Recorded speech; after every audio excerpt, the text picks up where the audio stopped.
Há retornos que não restauram aquilo que foi perdido. Há retornos que não pedem acolhimento, não pedem perdão. Não pedem que a porta seja aberta outra vez. Voltam porque aquilo que foi expulso não desapareceu. Permaneceu nas margens, mudou de forma, aprendeu outro movimento. Algumas presenças, elas nos inquietam justamente por isso. Elas não voltam para ocupar o lugar que deixaram. Elas voltam para mostrar que este lugar já não consegue recebê-las sem se desfazer, sem se tornar uma outra coisa. Nesse vídeo eu vou falar com vocês sobre um operador metodológico que eu criei e que chamei de serpenteio. Esse serpenteio, ele é feito por uma imagem alegórica que eu chamei de Oroiá. Oroiá vai representar uma história de uma mulher que é expulsa de uma comunidade, é banida de uma comunidade depois de sofrer uma violência extrema, retorna, mas não volta humana. Este operador do serpenteio, ele nasceu de uma dúvida muito grande que eu tenho no direito, uma questão que me incomoda, mas essa questão, essa dúvida só encontrou o corpo quando apareceu essa serpente, quando essa serpente foi chamada por um nome, o nome Oroiá. Eu vou aqui ler a história que eu criei para narrar esta imagem, essa alegoria, e espero que com ela eu consiga explicar melhor esse operador do serpenteio. Uma mulher foi violentada pela própria comunidade que a gerou. Ao buscar socorro, encontrou apenas silêncio imposto, esquecimento exigido, ordem de seguir como se nada tivesse acontecido. Recolheu-se, não por escolha, mas por expulsão. Já não se reconhecia no passado que lhe fora arrancado, não cabia no presente que a recusava, e não podia sonhar o futuro, porque viver à margem era existir sem horizonte. Partiu em silêncio e, no mesmo exílio, foi se dissolvendo aos olhos de todos e de si mesma. Mas a dor não desapareceu. Acumulou-se até transfigurá-la. Nas margens, a pele rompeu, a forma ruiu. A mulher converteu-se em serpente. Oroiá era o nome que emergia com ela. Corpo arrastado linearmente sobre a realidade, mas descrevendo espirais febris, instaurando um tempo que não se deixou contar em calendários. E como tudo que é expulso retorna, Oroiá voltou. A comunidade a reconheceu no mesmo instante em que percebeu que já não podia reconhecê-la. Com seu corpo serpente, cercava-os, rondava-os, e em cada volta tornava incontornável a sua presença. Não vinha para restaurar o que se perdera, tampouco para destruir o que restava. Não se oferecia como vingança, nem como reconciliação apaziguada.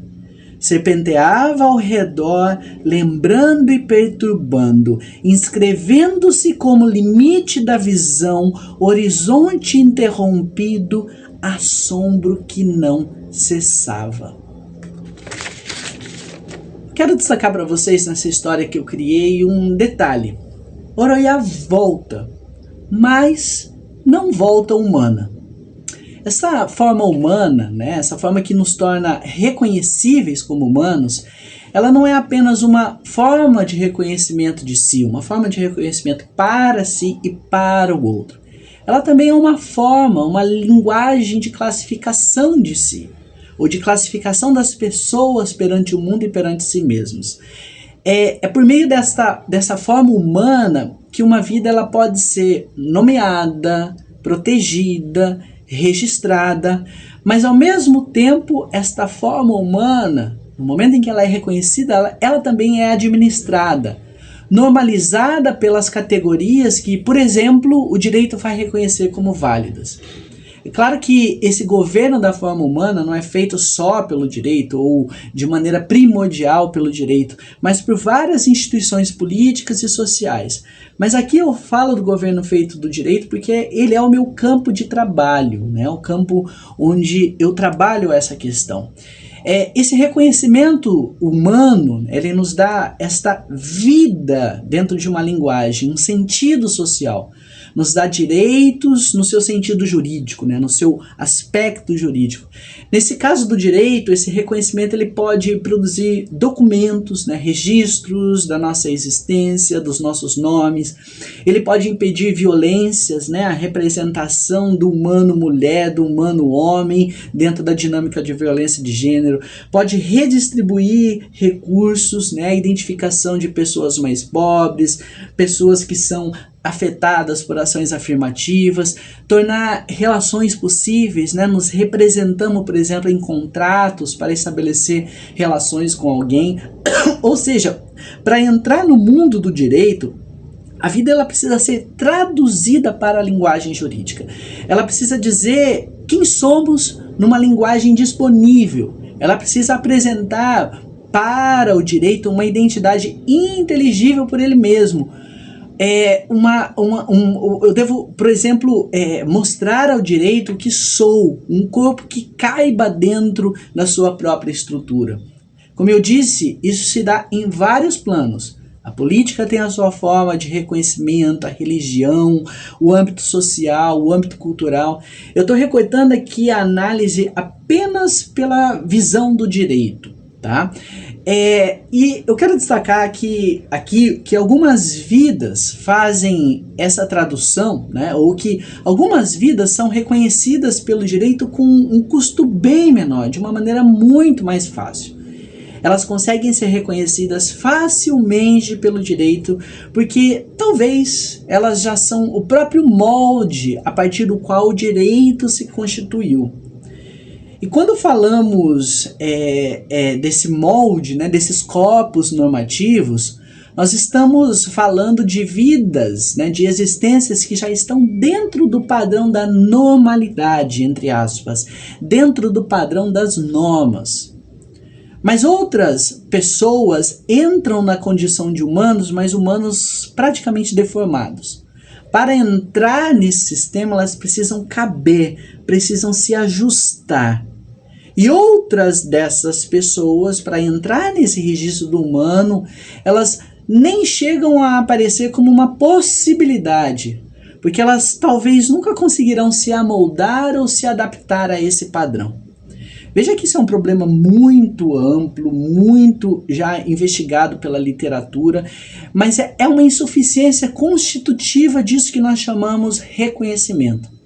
É insuficiente porque o reconhecimento nunca preencherá todas as exigências que são dadas a ele, né? Nem as exigências que fazemos nós próprios para o nosso reconhecimento, nem as exigências que são feitas sobre nós para que possamos ser reconhecidos perante o outro. Tá? Ela é insuficiência e é constitutiva, porque faz parte de todo e qualquer reconhecimento admitir esta insuficiência, esta coisa que sempre faltará em qualquer reconhecimento. Veja, o direito ele precisa recortar, nomear e estabilizar os seus sujeitos, os sujeitos do direito, dentro de uma determinada ordem normativa. Ele precisa dar nome às pessoas, saber como elas são e, ao fazer isso, ele oferece ao mesmo tempo proteção e também controla. Ele protege e ao mesmo tempo controla.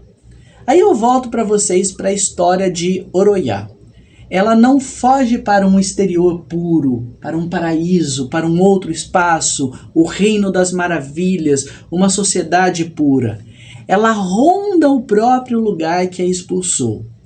Ela se aproxima o bastante para cheirar esse ambiente, para ser reconhecido por ele, mas ela não coincide inteiramente com a forma de entrada que geralmente é imposta às pessoas. Ou seja, ela não volta humana. Ela não volta naquele padrão de humana exigido pela sociedade que antes a acolhia. Então, não voltar humana não significa negar a humanidade de quem foi desumanizado. Eu sei que vai parecer contraditório, mas tentem acompanhar aqui o pensamento. Significa, neste caso aqui, recusar que a forma dominante do humano seja a única medida possível da nossa existência, a única medida possível da vida que chamamos vida humana. É por isso que muitos fazem críticas a essas insuficiências do que chamamos como humanismo. Quem é que pode entrar nesse projeto de humano? Quem é que fica de fora desse projeto? Por isso, Oroiá não pode voltar humana, pois ela quer provocar esse sentido de humanidade. Esta imagem vem nesta intenção de provocação. Hoje eu estou apresentando aqui para vocês nesse vídeo Oroiá dentro de uma história bem fechada, coesa. Consigo pegar um papel, lê-lo aqui para vocês. Eu digo de maneira mais acadêmica, mais organizada, e consigo até chamá-la de figura operadora. Daqui a pouco eu vou explicar para vocês como é que funciona esta operação, né, e por que ela é uma figura operadora. Mas Oroiá não apareceu assim. Estou fazendo esses vídeos justamente para mostrar um processo criativo, processo de escrita, que no meu caso geralmente levam anos, tá? Eu vou contar esse percurso porque a dúvida que produziu a serpente também faz parte do modo como ela opera. E o objetivo meu com esses vídeos, como eu disse, é abrir esse processo criativo de uma maneira muito sincera para vocês, tá? Porque, na verdade, toda essa questão começou bem antes, há alguns anos, estamos em 2026, e começou para mim, essa inquietação ela começou em 2022, quando eu publiquei a primeira edição de um livro meu chamado Encruzilhadas Queer no Direito. Nele eu apresentei o que eu chamei de modelo escalonado de práticas de liberdade, né? O nome ficou um pouco estranho, robusto e tal, mas enfim, foi uma tentativa naquele momento de sintetizar algumas questões. Quando eu falava de questões progressistas, né, daquelas que alteram a estrutura, o status quo, das mudanças e reformas no direito, eu tentava manter duas coisas no mesmo campo analítico, no mesmo campo de análise, né, dois polos. De um lado, eu colocava as práticas, chamadas práticas de liberação ou de libertação, né? As reformas jurídicas, os direitos conquistados, as novas políticas públicas, as decisões e mudanças institucionais que chegaram a alterar alguma coisa dentro desse sistema, dentro deste espaço que nós chamamos como ordem posta, né? A ordem que está estabelecida. De um lado, essas práticas de liberação, né? Que vão nos liberando, aqueles que não estão se encaixando bem vão se encontrando dentro desse espaço e ganhando libertação. E de outro, as práticas de liberdade. Liberdade agora no sentido de qualidade de um Estado.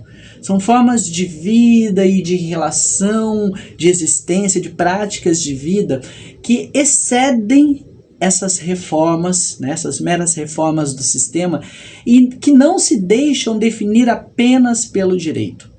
Claro que isso, num primeiro momento, se apareceu muito abstrato, né? Eu estava me aproximando dessa articulação, que não é uma articulação, obviamente, que eu criei, né? Mas é uma tentativa de narrar determinados processos dentro de debates, né? Daqueles que vão dizer que as reformas são as coisas mais importantes, ou que a grande mudança, a transformação, a revolução é o nosso objetivo final. Esse modelo, obviamente, recebeu várias críticas, né? Algumas pessoas consideraram esse modelo simplório demais, muitas vezes abstrato, ou até muito binário, né? Ou é desse lado, ou é o outro. Não era a minha intenção, né? Mas é óbvio que de intenção eu não faço um livro, né? E por isso a minha primeira reação foi defendê-lo, né? Eu achava que a crítica não percebia esse sentido de encruzilhada que eu estava tentando sustentar. Não era um binário, era uma encruzilhada, estava entre, né? Mas acho que eu estava, neste momento, vendo uma encruzilhada como uma encruzilhada de dois lados. E uma encruzilhada, geralmente quando vem à nossa cabeça, ela geralmente tem 4 pontos, né? 4. Ou pelo menos é a encruzilhada mais comum que vemos, né? Essa encruzilhada de 4 pontos.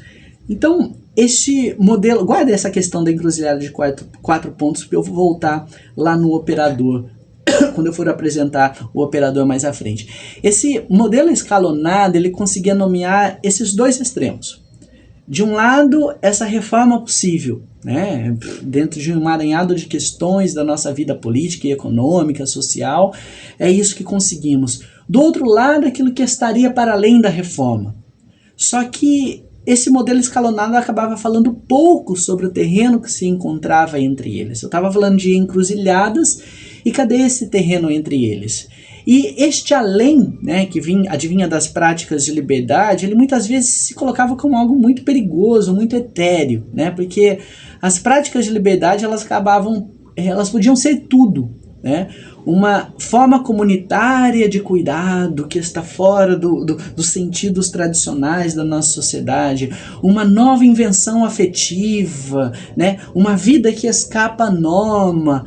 Mas quando uma categoria, né, como práticas de liberdade, consegue receber tudo, ela também pode acabar não dizendo nada, né, ou quase nada.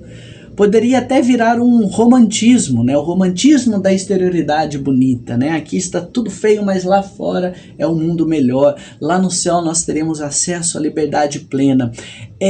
Veja que uma liberdade, ela não pode se revelar sempre como algo bonito, que está lá na frente, mas que não enfrenta a materialidade da realidade em que vivemos, né? A materialidade de uma instituição, de um orçamento, de um Estado, de um procedimento insuficiente, de uma decisão que não é satisfatória.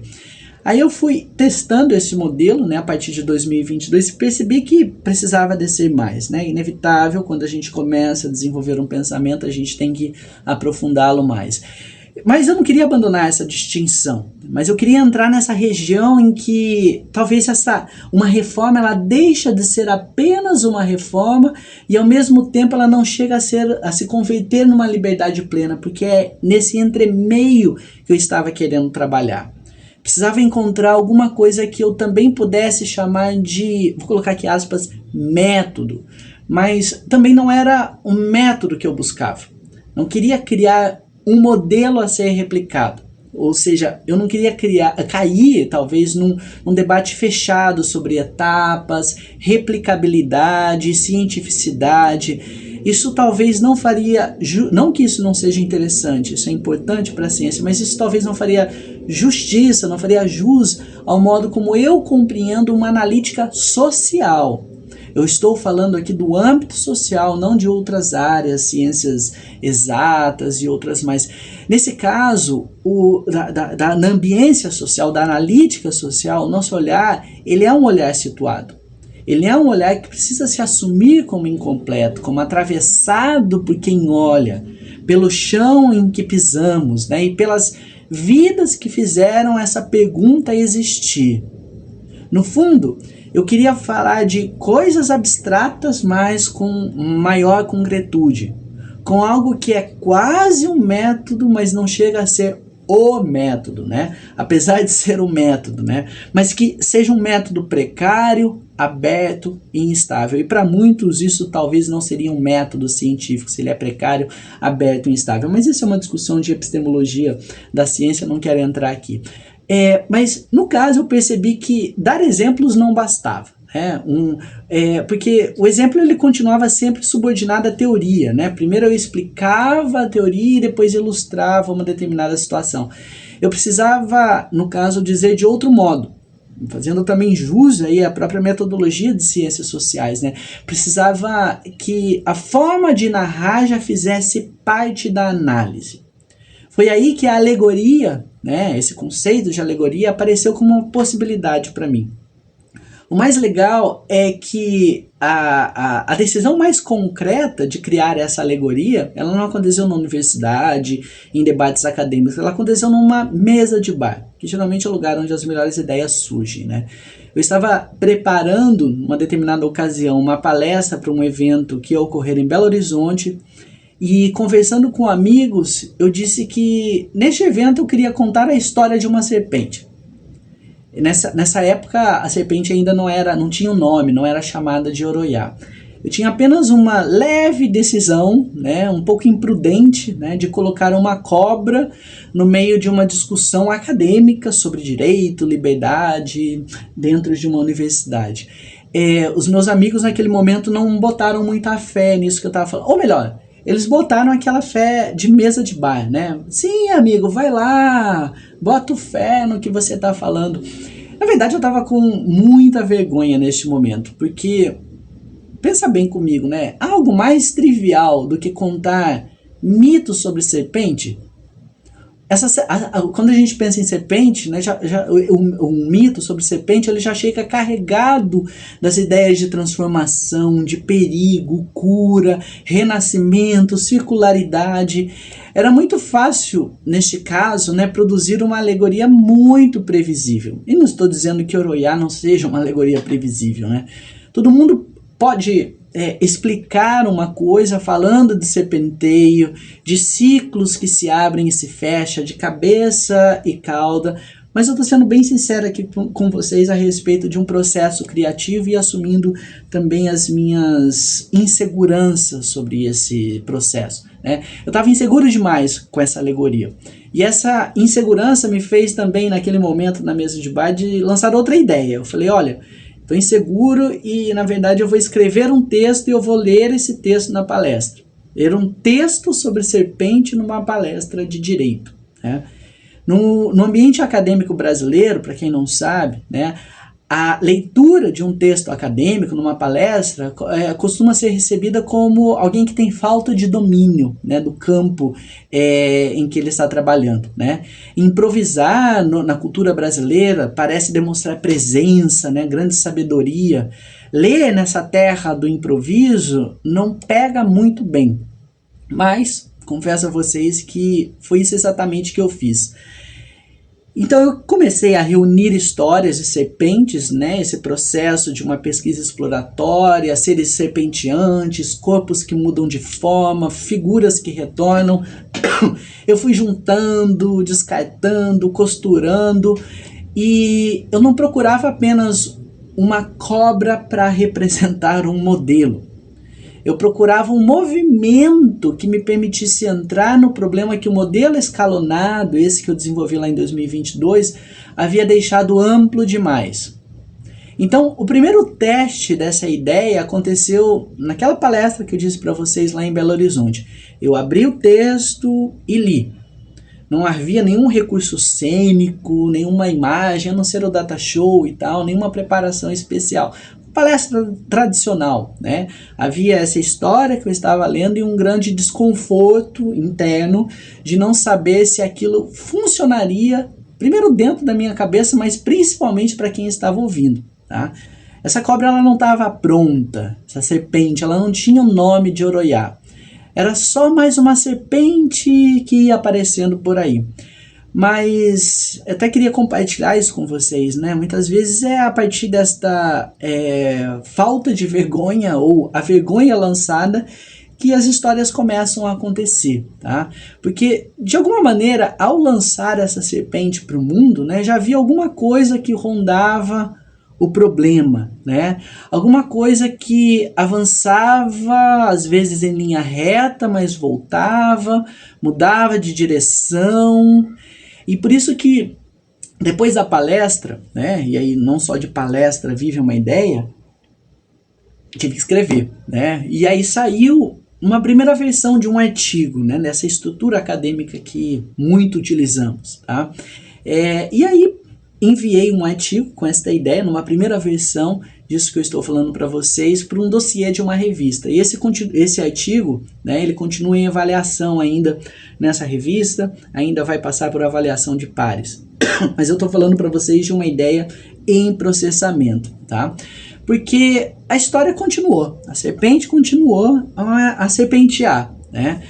Mais para o final de 2025, eu fui participar de uma estadia na cidade de Córdoba, na Argentina, e aí, em um dos eventos, eu tive a oportunidade, no Museu de Antropologia, de Córdoba eu tive a oportunidade de serpentear lá com uma serpente que agora já tinha um nome.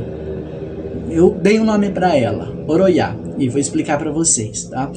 Eu reescrevi partes dessa história, tornei essa operação um pouco mais nítida e comecei a compreender melhor o que eu vou chamar de os 4 movimentos, né? Lembra lá da encruzilhada que eu falei, dos 4 pontos e tal?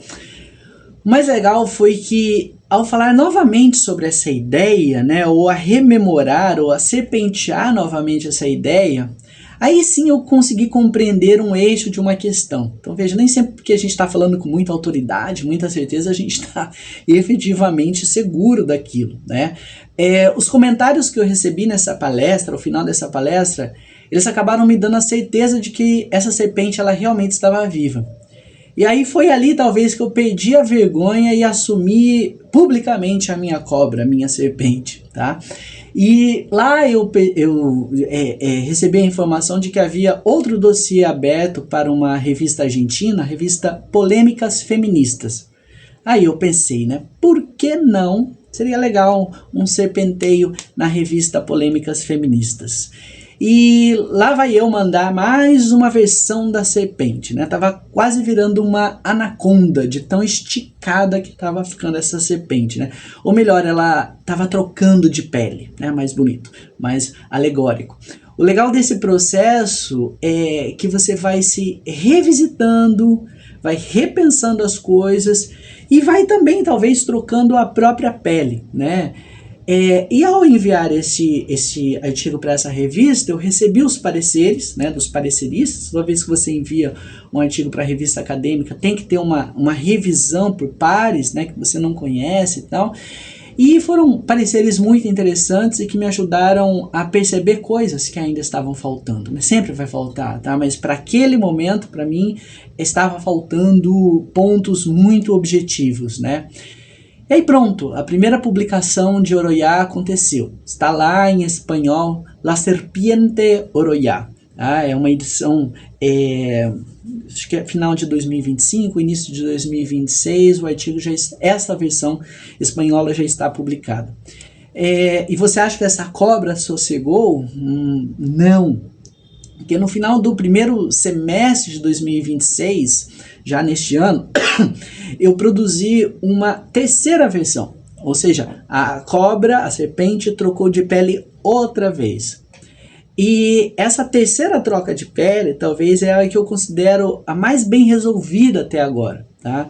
E quando eu falo resolvida, não significa que ela está perfeita ou finalizada, tá? E até resolvida é uma palavra talvez inadequada para essa serpente que se recusa a fechar um ciclo, né? Que está sempre trocando de pele. Depois eu vou falar sobre essa recusa de fechar um ciclo, né? Que nunca alcança a sua cauda. Só que essa última versão eu enviei para um outro dossiê, para uma revista inglesa, uma revista da Inglaterra, que ainda está em processo de avaliação, tá? Essa versão ainda não foi publicada e talvez outras coisas surgirão aí, eu volto a falar sobre isso. Então o que eu tenho publicado até agora é a versão espanhola. Eu não conto isso para vocês para narrar uma história linear de aperfeiçoamento do artigo, tá? Porque cada aparição de Oroiá alterou a figura, trocou a pele de Oroiá. A mesa do bar, a leitura em Belo Horizonte, a fala na Argentina, as críticas que esse modelo foi recebendo, as suas diferentes versões, tudo isso entrou na costura dessa ideia, tá? Então, Oroiá não nasceu como um conceito pronto, que depois recebeu uma história para ficar mais compreensível. Ela nasceu na contação de histórias, ela cresceu e foi mudando de pele. E foi ao ser contada, testada e recontada que ela começou a operar. Eu coloquei esse termo operar, né? Porque para mim é uma operação. Tá? Ela operou sobre si mesma antes de operar sobre outros, né? Ela foi se metamorfoseando para depois produzir o seu serpenteio em outras pessoas. Mas como eu não sei quantas vezes essa serpente ela vai trocar de pele, eu falei, eu já vou gravar esse vídeo, né, e deixar a serpente seguir o seu rumo e trocar quantas vezes ela quiser a sua pele, tá? É por isso que agora eu passo a falar sobre essa figura operadora. Oroiá para mim é uma figura operadora, é o que eu chamo de ficção de retalhos. Mas é uma ficção de retalhos de práticas ativistas. Siga o fio comigo. Ficção de retalhos de práticas ativistas. Ela condensa, Oroiá, fragmentos de histórias reais, de expulsões, de sobrevivências, de idas e vindas, retornos e estratégias de enfrentamentos, né, enfrentamentos políticos de várias pessoas, sem que eu precise expor as pessoas concretas que atravessam essa composição, essa ficção de retalhos. Nisso há um compromisso ético e também epistêmico, porque com essa ficção de retalhos, eu tento proteger trajetórias singulares, né, porque nem todo mundo quer a sua história de dor, de luta, de expulsão sendo contada por aí. E ao mesmo tempo eu torno visível uma estrutura de experiência que, uma vez dispersa em várias experiências singulares, talvez permanecesse sem nome ou tivesse muitos nomes, tá? E eu também acho um pouco complicado nomear uma única ou algumas poucas experiências como as mais exemplares, as mais significativas, né? Eu deixo essa ideia do mito do herói para o cinema, para a literatura, porque no campo social, uma luta, mesmo que não audível, ela é uma luta significante, tá? Mas com essa ficção de retalhos, eu não quero simplesmente ilustrar um argumento. Eu quero orientar uma leitura, né? Facilitar um processo de compreensão de uma materialidade desse operador, tá? E ajudar a manter esse próprio operador vivo, sem que ele se cristalize em um método duro, né? Tem por isso um sentido epistemológico aí por trás, tá? E essa ideia de ficção de retalhos, eu tenho aproveitado ela para vários outros trabalhos meus, tá? Eu acabei de usar em outro artigo que chamei de Carta a Ravel. Ou seja, Oroiá, ela pertence a uma mesma família autoral de imagens, né? A mesma família em que está figurando também Ravel. Só que Oroiá faz uma coisa e Ravel faz outra. Tá? Eu falei para vocês que Oroiá é esta junção de retalhos de práticas ativistas, né? E Ravel, ele ajuda a entender casos mais específicos, né? No caso do artigo, Ravel ajudou a entender uma sentença que continua lendo um corpo como doente, como sujo, mesmo depois de se anunciar que não existe mais doença, que não existe mais anormalidade nessa existência. Nesse caso eu conto por meio da história de uma personagem específica, que eu chamei Ravel, não uma história de militâncias, de ativismo, que é o caso de Oroiá, mas de pessoas que foram afetadas por uma determinada estrutura social. No caso de Oroiá, que é o que importa aqui, Oroiá se move para atacar essa sentença. Tá? Para dar um bote e escancarar um problema social. Ela procura um modo de rondar o problema, de feri-lo, de deslocá-lo do seu lugar de conveniência, né, de estagnação, e testar as respostas que foram dadas para solucionar este problema. Estou falando, eu quero algo no entremeios, né, de práticas de libertação e de liberdade. Neste caso, Oroiá cumpre para mim uma função de figura política. Ela age politicamente, ela tem um agenciamento diferente, um agenciamento político. Ou seja, neste caso, eu tenho uma figura. A figura é Oroiá. Já a operação é que eu chamei de serpentear. O serpentear é a ação dessa figura. E esse serpentear, ele se faz em movimentos. Os movimentos do serpentear são 4. Tinha falado para vocês aguardar a ideia da encruzilhada, né, dos 4. Os movimentos são 4. Não pense que eles são lineares, não pensem que eles vão ser replicados. Pense que eu estou tentando criar uma alegoria para mostrar um modo de operar, o meu modo de operar. São 4. Circundar, fender, deslocar e contraprovar. São os 4 movimentos dessa operação, tá? Dessa encruzilhada de 4 pontos. Entenda esses movimentos como movimentos mesmos, como movimentos em si, não como etapas ou escalas de um itinerário, né? Começa por um ponto e termina por outro. Os movimentos, eles podem aparecer em ordens e intensidades diferentes. Por isso, temos que entender o serpentear como um agir situado, um agir parcial e falível. E o nome Oroiá, né, muitos perguntam, mas de onde surgiu esse nome? É uma provocação também, tá? Mas que ajuda a ilustrar um pouco o processo, porque Oroiá é uma costura de 2 outras figuras já existentes, tá?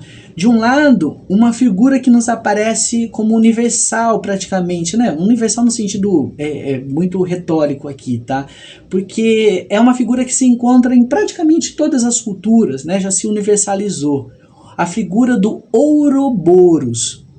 Aquela serpente, né? Depois vocês podem procurar Ouroboros, sempre tem aquela imagem, a serpente que toca a própria cauda e fecha um ciclo, tá?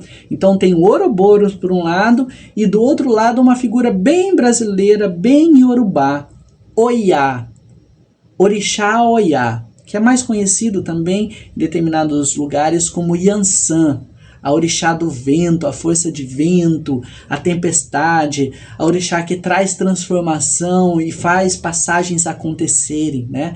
E nessa alegoria que eu criei, Oiá, essa orixá da tempestade, do vento, do deslocamento, ela impede o Ouroboros de se fechar.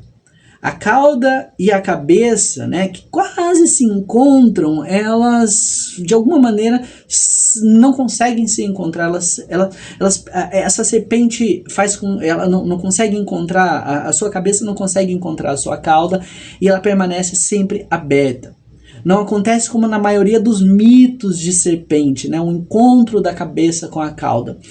Aqui, esses dois, né, a cabeça e a cauda, eles não podem e nunca vão se tocar. Por mais que isso decepcione a muitos, a história é minha, tá? Então eu criei aqui, ela não vai se tocar.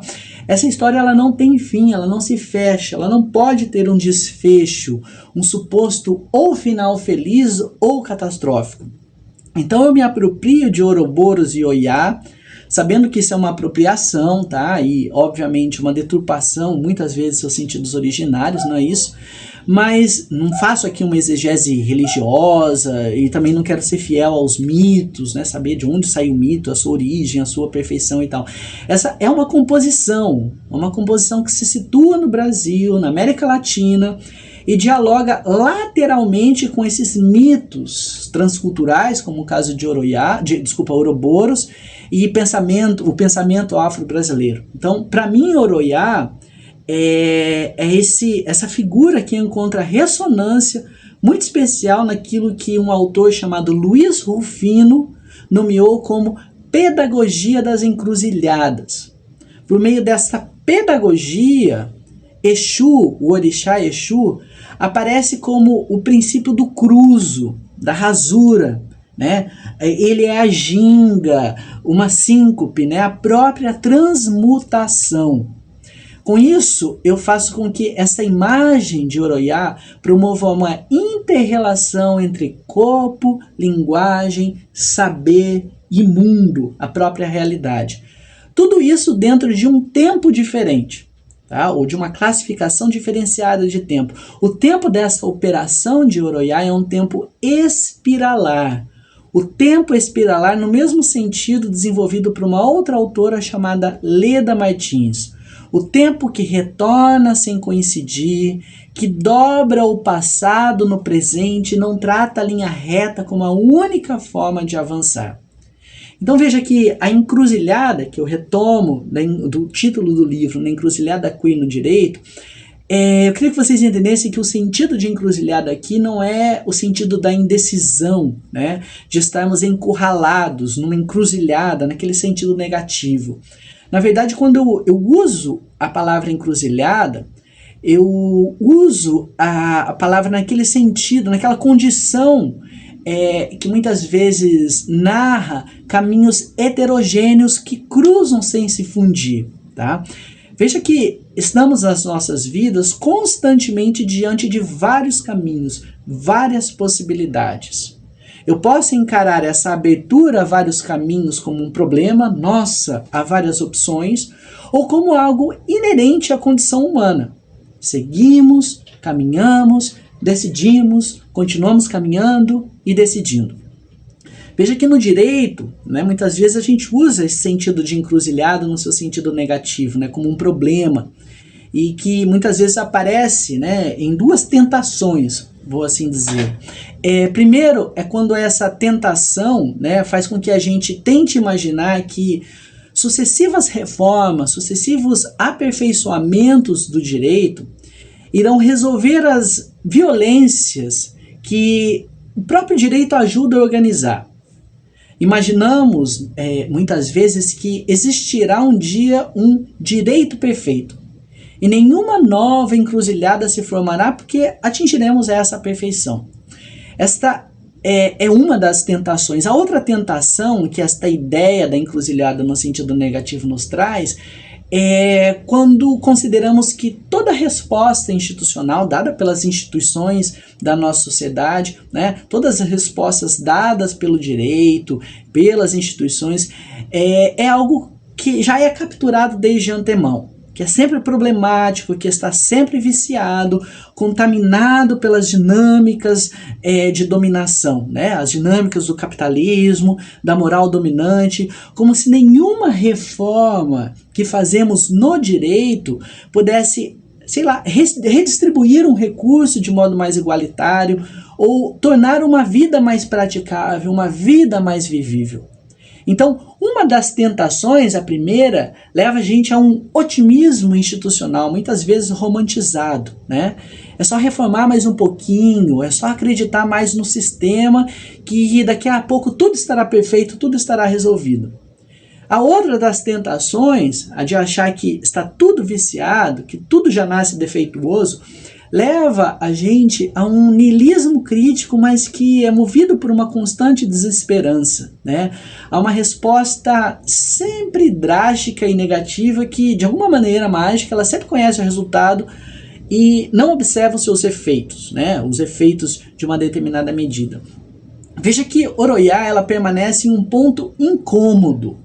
Guarde um pouquinho essa ideia do incômodo, no ponto em que uma resposta pode ser insuficiente, mas ainda assim produzir diferença. Práticas de liberação e de liberdade. Estou falando do meio, em que uma conquista ela amplia a vida e simultaneamente ela acaba caindo em assimilação. Essa é a nossa vida, né? A gente sonha uma perfeição, mas a realidade ela nos traz uma outra dinâmica. Mas deixa eu fazer um destaque aqui com essa questão do incômodo, né? Porque muitas vezes há também um louvor do incomodar, de agir politicamente incomodando a todos, né? Porque incômodo ele não pode ser visto como algo que vale por si só, tá? Eu não estou aqui defendendo o incômodo, né? Oroyá vem para incomodar, o incômodo pelo incômodo, que qualquer incômodo em nome da política é válido. Perturbar, ele não garante a qualidade da crítica, tá? E muitas vezes o perturbar, ele causa sofrimento, né? Ainda mais quando esse sofrimento afeta questões tão caras da nossa vida, tá? E o perturbar por perturbar não deve ser convertido em uma virtude política, tá? Por isso, Oroyá, ela pratica uma política do incômodo no sentido defendido por uma autora chamada Sara Ahmed, tá? É uma política que desconfia das acomodações que são anunciadas como definitivas, de muitas reformas que são tidas como perfeitas e que, por meio desse instrumento do incômodo, né, Oroyá consegue desconfiar. Pergunta o que é que continua roçando a pele nossa quando um conflito foi declarado como encerrado. Ou o que é que foi apagado para que esse sistema sobreviva? Então, a partir desta política do incômodo de Sara Ahmed, né? Eu estou destacando o nome de Sara Ahmed para vocês entenderem que tem todo um arsenal que discute esse sentido da política do incômodo, que não é qualquer incômodo que está por trás de Oroya. A gente sabe que, neste caso, com essa ideia da política do incômodo, a gente pode falar sobre uma determinada situação, né? Porque alguns corpos, eles atravessam o espaço da existência como se esse espaço tivesse sido feito para eles, e realmente foram, tá? E outros corpos, outras pessoas atravessam esse espaço, mas sentindo constantemente o atrito da norma, porque elas não cabem nesse molde invisível, ou muitas vezes bem visível, tá? Que organiza o social. E aí, quem foi colocado nesse mundo, que não está adaptado para estar nesse mundo, acaba aparecendo como incômodo. E talvez a gente possa assumir este incômodo porque ele pode nos levar a um estado de aprendizado social. Ele pode tornar este atrito legível. Aí que mora esta ideia da política do incômodo. Ela expõe o atrito e pede resolução dentro de um contexto político-social. Tem uma finalidade, tem uma justificativa, parte de uma determinada situação justificável, tá? E aí eu entro numa outra questão, né, dos 4 movimentos. Como é que essa leitura do operador funciona? Como é que esse operador funciona? Então veja que o serpentear, ele é uma ação, tá? E eu vou colocar aqui só numa forma linear por um sentido didático. Então eu vou colocar que ele começa por algum lugar, porque ele vai ter que começar na nossa cabeça, que tem começo, meio e fim nesse tempo que é linear. Mas pensem no tempo espiralar e nessa outra dimensão espacial, que é a dimensão da encruzilhada, de estar em vários pontos ao mesmo tempo, tá? Então, o circundar é o primeiro movimento. Circundar, né? Ele reconhece um horizonte que um dispositivo, uma estrutura projeta sobre nós, tá? A serpente, ela ronda, ela vai medindo as distâncias, vai percebendo as promessas que foram feitas, os silêncios que permanecem, e ela vai perguntando, né, que futuro aquela norma que foi colocada, ela torna imaginável. Quem é essa pessoa que é reconhecida como sujeito com grande facilidade?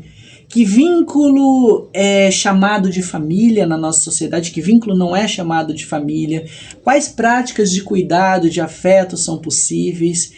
E essa serpente, ela está tateando este espaço, mas ela faz uma leitura sempre parcial. Porque a serpente também está interferindo no campo, né? Ela deixa todo mundo meio assustado e tal, ela está chegando, ela está provocando alguma coisa, ela não passa despercebida neste espaço. E ela pode errar também a leitura dos sinais, porque ela cheira do seu jeito, ela toca com o seu corpo, não sei todos os sentidos de uma serpente, mas eu acho que dá para entender onde que eu quero chegar, tá? Mas aproximar-se de um espaço, circundar e sentir esse espaço não basta, somente descrever o que está acontecendo. Em algum momento, essa superfície, ela precisa ser entendida em profundidade. Ou melhor, a gente precisa entender o que está por baixo dessa superfície. Não basta só rondar, mas eu quero perceber o porquê que as coisas foram construídas dessa maneira. Por isso, a serpente agora ela passa a se movimentar nas fendas. Fender, neste caso, que é o segundo movimento, não numa ordem, mas porque eu tenho que numerar uma ordem aqui para explicar para vocês, é aprofundar as rachaduras que vão sendo encontradas. É entrar dentro de um buraco, de uma fresta. A pergunta deixa de ser apenas quem foi que ficou de fora e passa a ser de que vício esse funcionamento depende. Né? Qual é o problema lá no seu sentido profundo? Ou o que é que sustenta, no seu sentido mais radical, essa estrutura? Porque uma política ela pode gerar uma ampliação de direitos, mas ao mesmo tempo conservar essa estrutura que continua distribuindo desigualdades. Pode reconhecer uma diferença, uma pessoa rejeitada pela sociedade, mas exigir que ela se apresente de uma forma respeitável, a forma que essa pessoa não queria se apresentar. Então tem uma estrutura que já se aparece com um vício na sua raiz, na sua radicalidade. É óbvio que esse fender, né, esse encontrar as fissuras, as rachaduras, não é algo que essa serpente vai fazer do nada. De repente, por uma grande investigação que ela realiza, ela descobre essas fendas. As fendas já estão narradas, elas já se mostram de alguma maneira, né? Ou seja, a serpente, ela está se alimentando, falando academicamente, de pesquisas que já foram realizadas, de testemunhos que já falaram sobre essas fendas, né? De determinadas tradições críticas, né, do nosso direito, da nossa ciência social, de práticas ativistas que já foram realizadas e contaram essas histórias. Nenhuma serpente, neste caso, ela vai inventar do zero o seu serpenteio. Nem vai descobrir sozinha o cheiro fétido do mundo, né? Os espaços fétidos dessa estrutura. Mas esses serpenteios que já foram serpenteados, né? No caso, teorias, práticas que já foram vividas, elas não entram intactas dentro de Oroiá, desse processo dela de entrar pelas fendas que já foram descobertas. Essas teorias, práticas, elas são digeridas, são torcidas pelo modo que Oroiá realiza o seu serpentear. E há nisso, talvez, deixa eu me usar aqui uma outra metáfora, uma certa prática antropomórfica, uma antropofagia, uma antropofagia epistemológica, né? Porque a gente se alimenta de determinados alimentos, né? Comemos, digerimos, mas ao mesmo tempo a gente come, a gente digere porque a gente gosta desse alimento, a gente reverencia este alimento. Nenhum alimento fica intacto nesse processo de digestão, então a gente se alimenta de outras teorias, de outras histórias contadas, de outras práticas vividas e vai digerindo isso do nosso próprio modo. Por isso eu falei, não é um método que se replica sempre da mesma forma. Aqui é um jeito específico de serpentear, é um jeito específico de fazer o seu próprio processo de digestão. Então, depois de passar por essas rachaduras, o olhar de Oroiá ele tem que mudar de direção. Ele vai se deslocar. Ela quer ver no seu serpenteio aquilo que ainda não foi visto, tá? Esse deslocar, que seria o terceiro movimento que ela faz, é fazer aparecer o que o horizonte ensinou, nesse horizonte do possível, ensinou a tratar, ou nos mostrou como impossível, como invisível, como algo arcaico, como algo impróprio. Quando Oroiá ela desloca o seu olhar, ela acaba encontrando formas de vida, por exemplo, formas de vida, de cuidado, de relações de parentesco, de vidas que já existem, claro, mas que foram bloqueadas, foram desautorizadas ou foram invisibilizadas pelos horizontes que estão postos. Então, vou dar aqui um exemplo, trabalhar com a questão da família nuclear, tá? Dessa família tradicional. Então, quando uma família nuclear, né, essa suposta família tradicional, ela é apresentada como a forma natural do cuidado, né, a forma normatizada do cuidado, o deslocar do olhar de Oroiá, do seu serpenteio, pode fazer aparecer ou fazer com que Oroiá encontre parentescos diferentes, casas e casais dissidentes, outras redes de apoio dentro das relações de vizinhança, os aquilombamentos afetivos, né? Os vínculos de terreiro, os vínculos religiosos, formas indígenas de pertencimento que não entram no léxico daquilo que a gente entende como normalidade. Então esse deslocar, ele leva Oroiá para outros espaços e conhecer outras histórias. Mas esse deslocar ele precisa ser feito com muito cuidado. Por exemplo, práticas indígenas, práticas populares, negras, comunitárias, elas não podem ser vistas como reservas que se encontram disponíveis para salvar uma imaginação jurídica, uma imaginação acadêmica de sua própria falta de imaginação, né? Muitas vezes a gente vai se alimentar desses deslocamentos, nossa, eu vou pegar aquela prática e quero reproduzir aqui como se fosse a salvação dos nossos problemas, porque elas possuem autoria, elas possuem os seus problemas, os seus próprios conflitos, historicidades próprias que não podem simplesmente ser reduzidas a uma solução que vai ser incorporada. Então veja que deslocar não é extrair destas situações uma solução, porque senão eu perco o mesmo problema que eu estou identificando no começo. É reconhecer que nós temos outros mundos, que o mundo é sustentado de outras formas, que tem outros termos.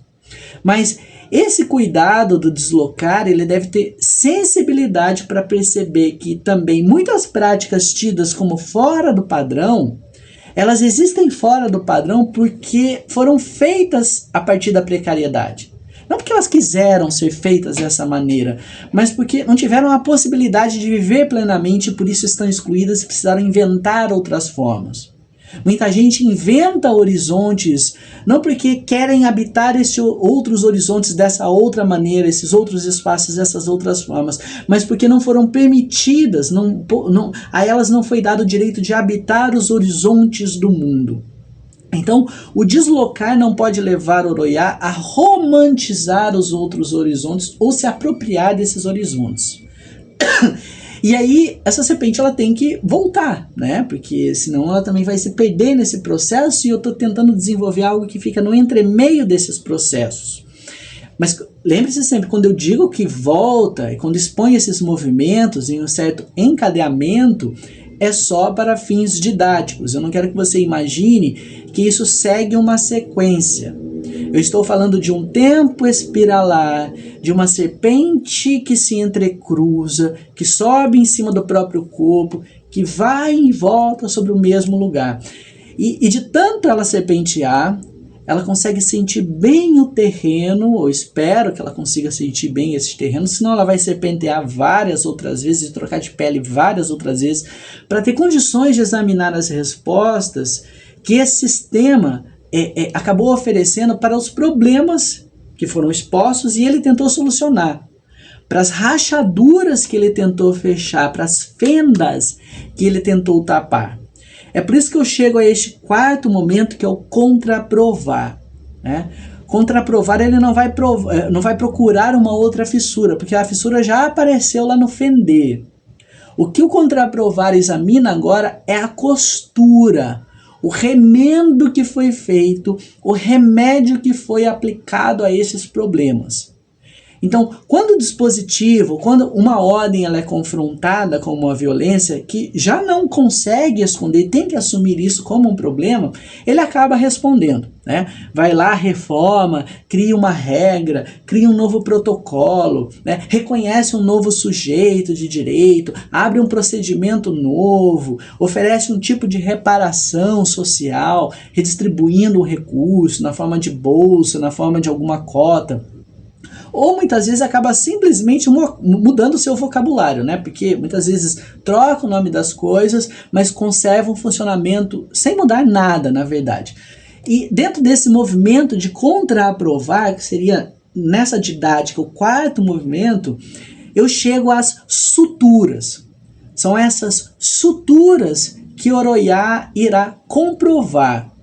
Essas respostas, né? Essas reformas que eu chamo aqui de suturas, eu chamo de suturas justamente porque elas procuram recompor uma superfície rompida, né? Sutura nesse sentido literal mesmo, de suturar uma ferida. E eu posso encontrar vários tipos de suturas, tá? Eu não vou aqui fazendo algo muito exaustivo, mas para vocês entenderem o movimento. Algumas suturas, elas podem ser meramente cosméticas, né? Elas tornam, por exemplo, uma violência menos escandalosa, fecham uma ferida para que o incômodo desapareça da vista, mas parecem resolver o problema, acabam resolvendo, mesmo que a sutura fique lá, mesmo que deixe uma cicatriz no corpo, algumas cicatrizes ficam e a vida segue, né?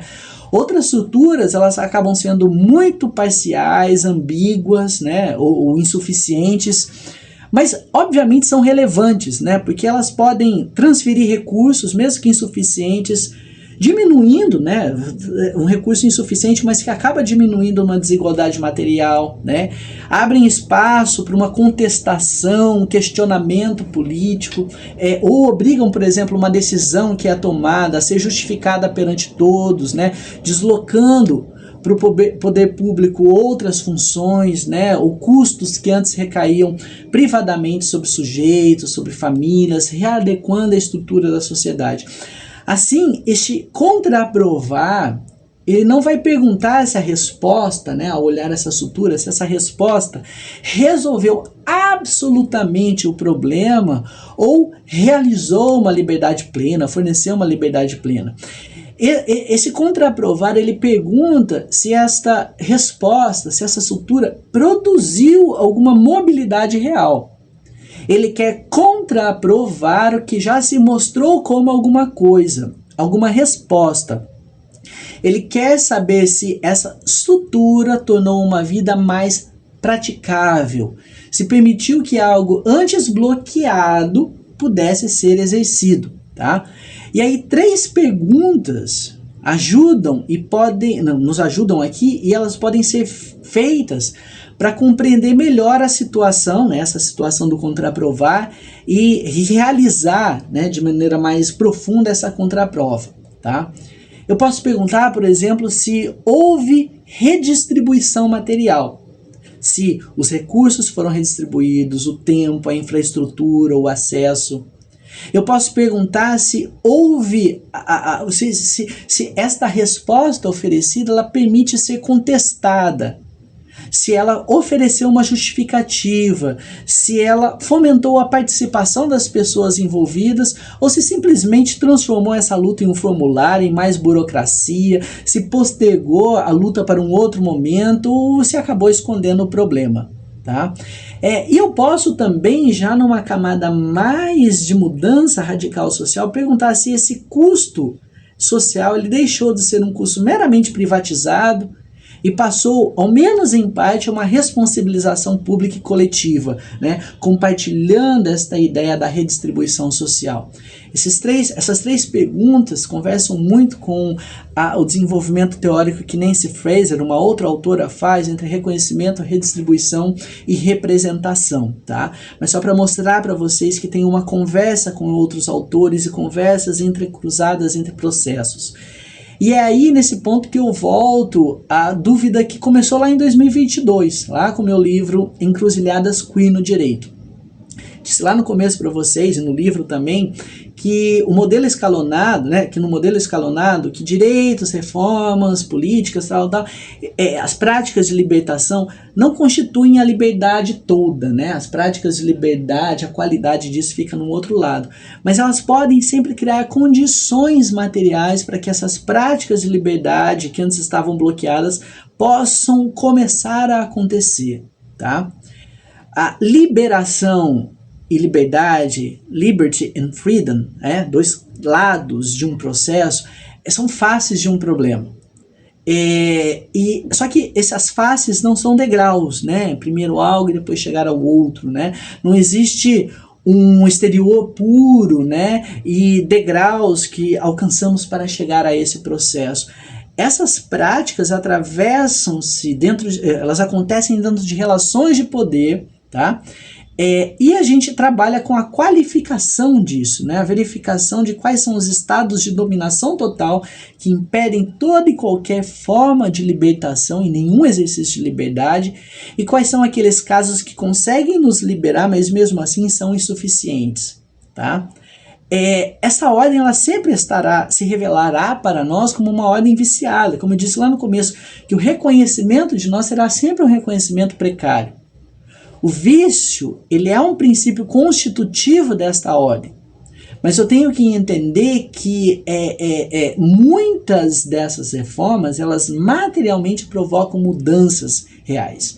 Por isso, este último movimento, o movimento de contraprovar, ele sustenta essa duplicidade de mundos, tá? Essa encruzilhada, mas ele não faz isso como uma posição moderada, né? A terceira via. Ele faz isso como exigência de olhar efeitos, custos e vidas concretas, olhar a dimensão do real, aceitar as contradições onde conseguimos nos mover. Então a pergunta aqui não é se a estrutura é perfeita, é se ela apenas pacificou a rachadura ou manteve a encruzilhada aberta em outra condição. Vou repetir, se manteve a encruzilhada aberta em outra condição. Vou, para finalizar aqui, usar novamente o exemplo do caso do familismo para tornar essa ambivalência visível, né? Uma tentativa de usar esse exemplo para ilustrar essa situação, tá? Então vou focar nesse exemplo. Acompanhe o caso do familismo mais uma vez aqui. Quando leis e políticas, né, de uma sociedade tratam essa família nuclear, essa família tradicional como esse lugar natural do cuidado, a configuração mais natural de todas, elas acabam projetando, por exemplo, uma casa como a casa moralmente responsável, né? Uma configuração como a moralmente correta, com determinados valores, normas e padrões, e colocam esse espaço como o mais adequado, como aquele que é disponível para absorver tudo aquilo que o Estado e o mercado não querem ou não deveriam, segundo essa compreensão, sustentar, porque essa família é quem tem que sustentar. Então, o papel do cuidado é privado, é dessa família. Essa família específica, porque aquela família que não está nesse padrão, que não está tida como correta, como normal, ela acaba saindo deste processo, né, colocando em outro horizonte. Tá? Então veja que o circundar mostra quem é que cabe neste horizonte de normalidade. No caso, fender revela a privatização do cuidado, e uma distribuição desigual do trabalho, dívida e outras coisas, como condições, por exemplo, para que um determinado sistema capitalista possa funcionar. E aí eu vou encontrar essas fendas já em outras teorias que revelaram o porquê a privatização do cuidado e a sustentação de um determinado modelo de família é mais satisfatório para um sistema econômico do que outros e porque outros não são permitidos, tá? O deslocar faz aparecer outras redes de família, outros arranjos de relações de parentesco possíveis, outras fórmulas que foram criadas para além dessas suturas que o contraprovar vai testar num outro momento. Tá? Então vejam que o contraprovar, neste caso, ele examina se uma lei, uma decisão ou uma política que foi criada, se ela ampliou materialmente o campo do possível e o que ainda precisou domesticar para fazê-lo. Tá? Mas vejam que o deslocar e o contraprovar, o deslocar e encontrar outras fórmulas e o contraprovar, verificar as reformas, esses dois atos precisam ser vistos como faces de um mesmo processo, né? Um complicado e sofisticado emaranhado de situações que ocorrem dentro de deslocar e comprovar. Porque a sutura, ela importa e ela continua insuficiente. Mas ela importa e ao mesmo tempo é insuficiente. Então veja, por exemplo, para certas experiências LGBTs, por exemplo, tá, a família nuclear ela pode ser um instrumento de captura moral, de uma moralidade, de um determinado padrão e ser algo que devemos rejeitar, né? Não queremos essa família, vamos destruir essa família, queremos outra coisa. Só que para famílias negras, marcadas por superação, ampla desigualdade histórica e social, encarceramento, violência e tal, sustentar filho, casa e certa estrutura de família nuclear é uma outra coisa. Porque talvez nem a família nuclear essas pessoas negras poderão constituir dentro da sua realidade histórica. Do mesmo modo como quando eu falo de pessoas migrantes, né, ou para quem envelhece sem parentes, né, que são reconhecidos como seus parentes, o reconhecimento jurídico de um vínculo, né, mesmo que ele reproduza o mesmo sistema que exclui outras pessoas, né, vamos ampliar o casamento tradicional para todas as pessoas, ele pode, por exemplo, em muitas situações, decidir quem entra no hospital, né, que vai acompanhar essa pessoa no momento da doença, da sua morte, quem pode permanecer no país, quem pode herdar, quem pode ter relações de sustentação no envelhecimento. Então, por isso, nesse cruzamento, nesse entrecruzar entre o deslocar e o contraprovar, o serpentear ele não pergunta se a família deve ser abolida ou se ela deve ser afirmada, se novas famílias devem ser constituídas. Ele não defende slogans bonitos, né, só para mostrar uma resposta política. Ele é um operador analítico. Ele pergunta que violência determinado vínculo acaba mantendo, que norma dessa sutura acaba reproduzindo violências e quem essa sutura ajuda a salvar ou que mundo essa sutura continua a manter de pé mesmo com todas as suas contradições. Ao final, Oroyá acabou dando uma forma a uma inquietação minha, né, que começou lá com esse modelo amplo demais e que continua sem solução definitiva. Tá? Como é que eu vou reconhecer um direito? As perguntas continuam. Tá? Como é que eu reconheço uma conquista sem confundi-la com o ponto final de uma luta? Como sustentar uma crítica radical sem deixar de perceber que muitas respostas, né, que são dadas pelo sistema, mesmo que fracas, essas suturas, né, meramente reformistas, elas mudam materialmente a vida de alguém. Eu disse para vocês que o direito ele reconhece e captura ao mesmo tempo, né, ele exclui e oferece suturas. Oroyá não está aqui para resolver contradições, ela habita essa contradição. Ela é a serpente que não toca a cauda e nunca tocará. Eu tento defender, né, esse serpentear não como um protocolo. Por isso eu falei o meu incômodo com o método. Tá? Você pode aprender o que eu estou falando aqui, entender e tal, mas você vai lá e vai fazer o seu serpenteio. Não é uma defesa de faça o mesmo serpenteio que eu fiz. O serpenteio de Oroyá é uma operação situada, atravessada por um determinado chão, por teorias que ela escolheu digerir, pelas vidas que a constituíram e a atravessaram, mas também por várias hesitações, que são as minhas hesitações no momento de formular esse processo. Essa serpente, no fundo, é o meu modo de serpentear com todas as minhas inseguranças, incertezas e insuficiências. E eu te pergunto, qual é o seu serpentear?